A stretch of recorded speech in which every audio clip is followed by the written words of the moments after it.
Hi guys, prank natin yung mga Kuya Kois boys. Sabi natin hindi na natin tutuloy yung nasimulan namin vlog. Sabihin ko sa kanila, titipon-tipunin ko muna sila. Tara, Jem, ay TJ, huwag nyo nang pansinin yan.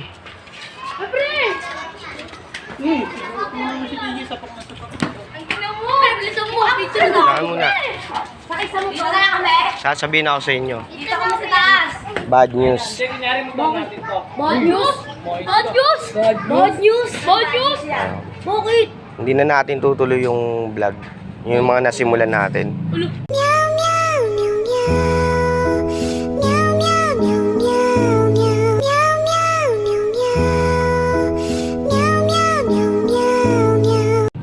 Dahil panibago ulit. Dahil wala eh.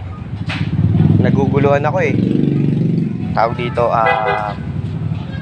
may mga makukulit, pasaway, ayaw ayaw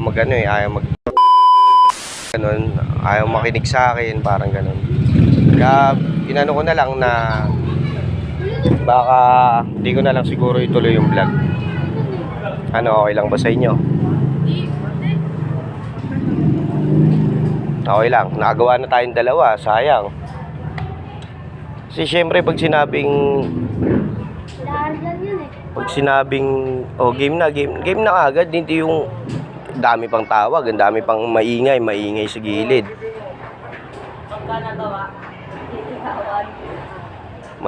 Maingay dito, maingay doon. Tapos pag sinabi ko kasing wag muna kayong susunod, nagsusunuran pa rin. Diba? TJ, okay lang sa'yo, hindi na natin tutuloy. Sila.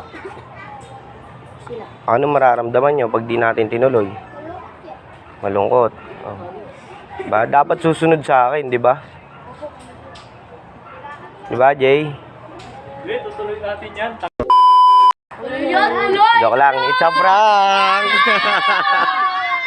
It's a prank! Ang lungkot ni TJ. Talaga.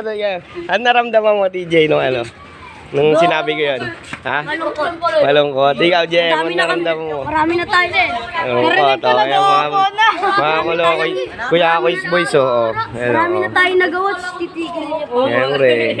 Marami na nagawa. 1,000 kal. Kinabahan. Kinabahan ng main cast. Kinabahan ng dalawa. Joke lang yan, siyempre. Tutuloy natin yung kahit anong mangyari.